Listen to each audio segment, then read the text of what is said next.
নমস্কার বন্ধুরা, আমি অরিন্দিতা আপনাদের সকলকে স্বাগত জানাচ্ছি। আশা করি আপনারা সবাই খুব ভালো আছেন।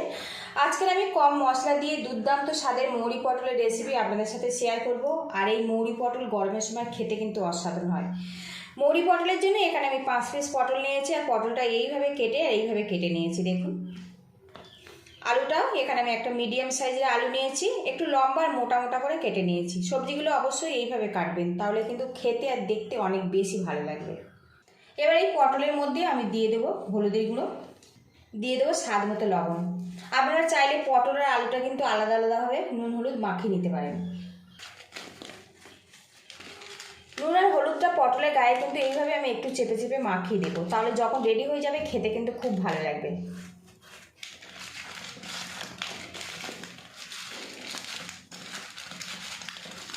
এখানে কড়াটা আমি হালকাভাবে গরম করে নিয়েছি। আর আজকের আমি মৌরি পটলের জন্য একটা স্পেশাল মশলা বানাবো। তার জন্য কড়ার মধ্যে দিয়ে দেবো 1 চামচ পরিমাণে মৌরি। এবারে এর মধ্যে দিয়ে দেবো একটা এলাচ আর দিয়ে দেবো দারচিনি।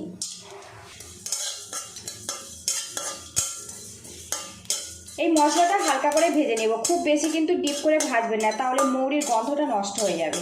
আর বন্ধুরা, এখানে সবজির পরিমাণ অনুযায়ী কিন্তু মৌরিটা দিয়ে ভেজে নিতে হবে। এইভাবে হালকা করে মৌরি, এলাচ আর দারচিনিটা কিন্তু আমি ভেজে নিয়েছি। এবার এটা আমি নামিয়ে নেব। এই গরম কড়ার মধ্যে আমি দিয়ে দেবো সাদা তেল। আর আজকের রেসিপিটা আমি সাদা তেলে বানাচ্ছি, আপনারা চাইলে সর্ষের তেল দিয়েও বানাতে পারেন। এই তেলের মধ্যে প্রথমে আলুগুলো আমি লাল লাল করে ভেজে নেব।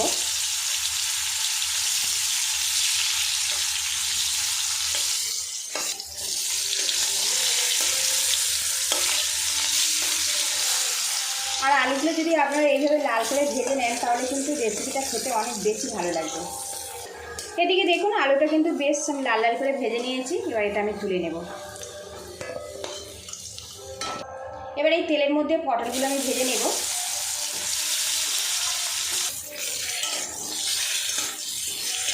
পটলগুলো কিন্তু এখানে প্রায় 100% ভেজে নিতে হবে।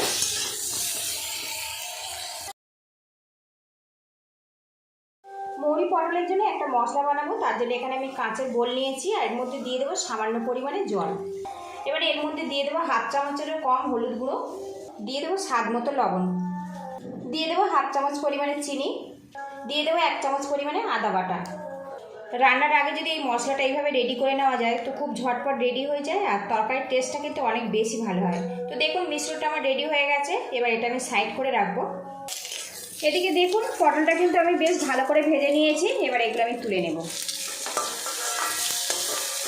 এর মধ্যে আরও 2 চামচ সাদা তেল দিয়ে দেব।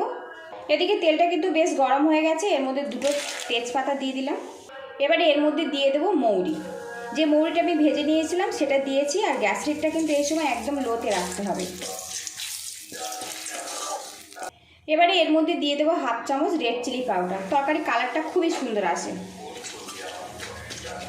এদিকে ফোড়নটা কিন্তু খুব সুন্দরভাবে রেডি হয়ে গেছে। আর এখানে যে মশলাটা আমি গুলে রেখেছিলাম এর মধ্যে আমি দিয়ে দেবো।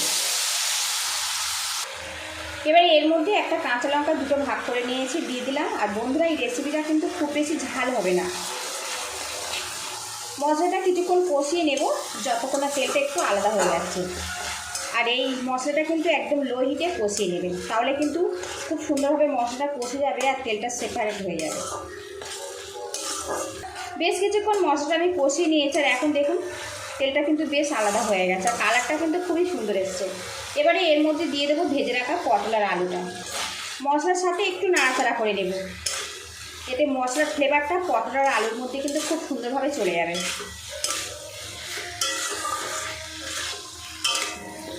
এদিকে কিন্তু আলু আর পটলটা কিন্তু বেশ সুন্দর করে কষিয়ে নিয়েছে। আর এখন দেখুন কালারটা কত সুন্দরভাবে রেডি হয়ে গেছে।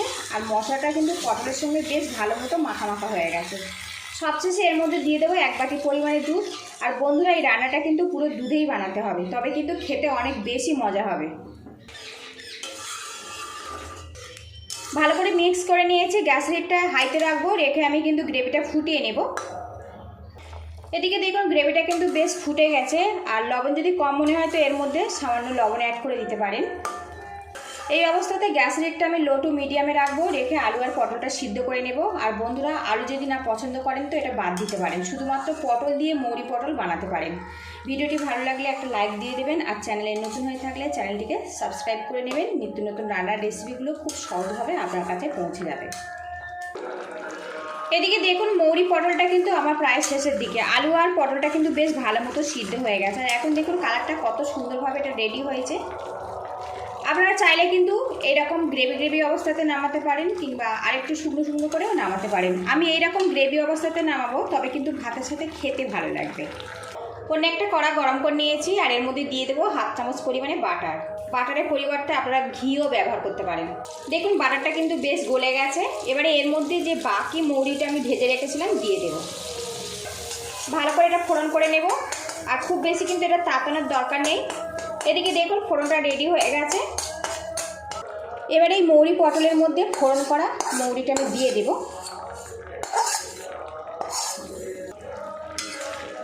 এবার এটা ভালো করে মিক্স করে নেব, আর একবার আমি ফুটিয়ে নেব, নিয়ে গ্যাসেরটা বন্ধ করে দেব। ফোড়নটা দেওয়ার পরে কিন্তু খুব বেশি ফোটানোর দরকার নেই। এদিকে দেখুন মৌরি পটলটা কিন্তু বেশ ফুটে গেছে। এবার আমি গ্যাসেরটা বন্ধ করে দেব। এবার একটা পাত্র দিয়ে ঢেকে রাখবো 5 মিনিটের জন্য, তারপরে আপনাদেরকে আমি দেখাচ্ছি। ঢাকনাটা আমি খুলে নেব। আর এখন দেখুন মৌরি পটলটা কত সুন্দরভাবে কালারটা বেরিয়ে এসছে। আর এইভাবে কিন্তু রেডি করে নিতে হবে। আর বন্ধুরা, ভিডিওটি ভালো লাগলে বাড়িতে অবশ্যই এইভাবে ট্রাই করবেন। কেমন হয়েছে আমাকে কমেন্ট বক্সে অবশ্যই জানাবেন। আপনারা ভালো থাকবেন, সুস্থ থাকবেন, দেখা হবে নেক্সট ভিডিওতে। আর আজকের আমি এই মৌরি পটলটা গরম গরম ভাতের সাথে পরিবেশন করব।